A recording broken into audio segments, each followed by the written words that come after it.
pas fort. Quand on fait des stages avec l'équipe de France, on fait les circuits training avec les filles, quoi, donc du coup, ça fait pitié. Et oui, vous allez tout savoir sur Romain Desgranges.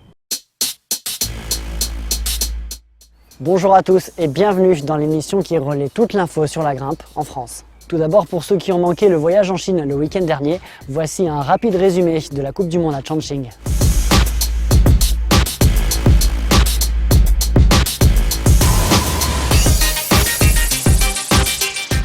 En bloc, le meilleur français est Jérémy Bonder. Il termine 5e en finale. C'est le Canadien Sean McColl qui sort vainqueur en réussissant les 4 blocs de finale. Chez les filles, la seule représentante française était Mélissa Lenevé. Elle cale malheureusement en demi avec une 8e place. Et en compétition vitesse, Bassam Awam et Anouk Jobert finissent tous deux 4e, à une zipette du podium. Take a look. Ready? Go! Yeah, Marwan Bassam started really fast. Let's take a look at who will get through. Oh my God, Marwan Bassam sleep again. How about Ali? Ready? Go! Yeah, oh my God! Quelques réglages et tous les espoirs sont permis pour ce week-end, cette fois à Hayang. Pour Romain Desgranges, la saison internationale de difficulté ne commence que dans une quinzaine de jours. Et vous allez le voir, il s'entraîne comme un fou. Après un championnat du monde au goût amer l'an dernier, mais aussi un premier titre de champion d'Europe ici, chez lui, à Chamonix, le quadruple champion de France poursuit son rêve ultime. Regardez.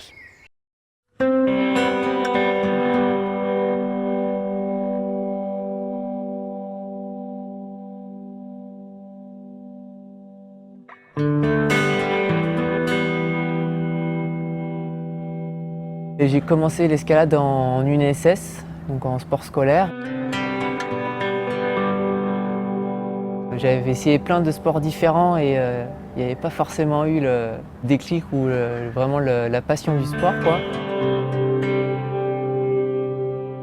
Mais là, tout de suite, ça a été vraiment classe. Puis après, j'ai fait plus que ça, quoi.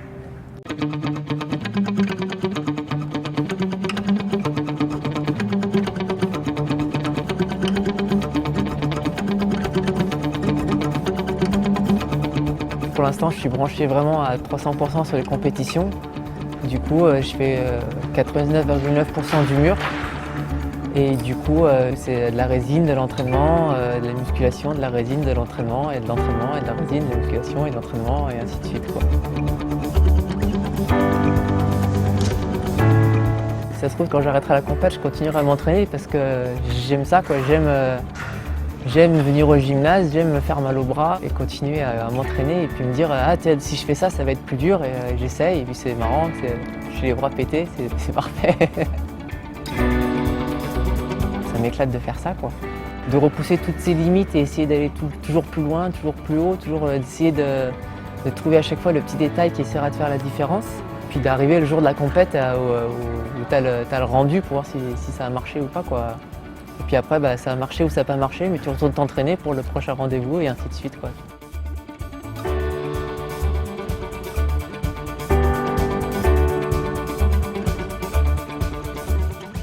D'avoir un objectif très précis et d'avoir une date fixe un jour J à l'heure H, ça me plaît. Et après, le rocher, comme je dis souvent, il ne va pas bouger, il sera toujours là dans quelques années. Donc du coup, j'aurai tout le reste de ma vie pour aller user ma peau sur le rocher, quoi.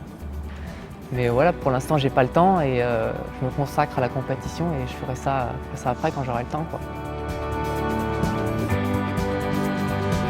Je suis tout le temps motivé. J'ai mes objectifs perso et mes rêves perso. Le rêve absolu d'être champion du monde, ça me donne vraiment une énergie sans fin pour venir m'entraîner encore et encore et pouvoir justement aller plus loin à chaque fois, quoi.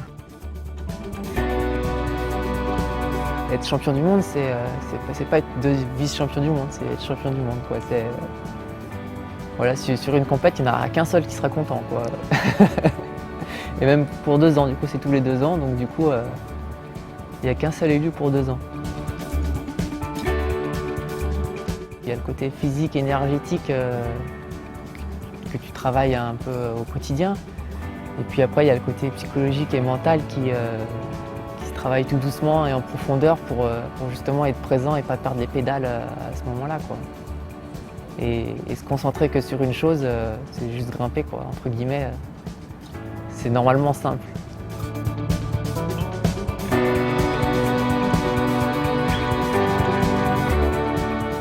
c'est un jeu particulier, il faut être fort le jour J à l'instant T sur le mouvement clé et peut-être que la chance te sourira, quoi. Si tu commences à être anéanti par l'envie de réussir et par la peur de te rater et par le fait que oh là, la prise elle est pas bonne, oh là je suis pété, oh là là, oh là là, oh là là, oh là là, oh là là, et ben forcément tu passes à la trappe, quoi. Et du coup c'est ça, c'est réussir à laisser filer tout ce flux de pensée et te concentrer qu'il y a une chose, c'est grimper. Ce qui peut paraître facile mais qui ne l'est pas, quoi. C'est juste aller à la prise d'après, quoi. Ça va être ton seul souci.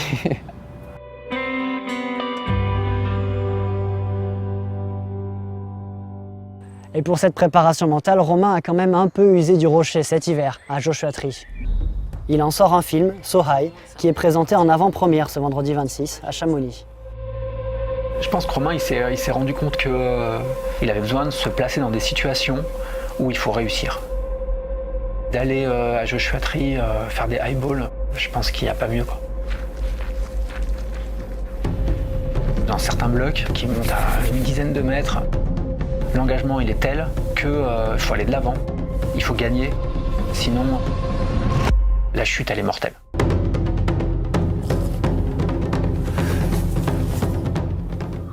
N'hésitez pas si vous êtes dans le coin, toutes les infos sont sur son site. Réussir, c'est pas une alternative, c'est pas une option, c'est la seule voie. Voilà, c'est la fin de cette première émission, en espérant qu'elle vous a plu. Pour ceux qui ont participé au concours Facebook, la liste des gagnants s'affiche maintenant. Allez, on se revoit mardi prochain pour votre nouveau rendez-vous escalade.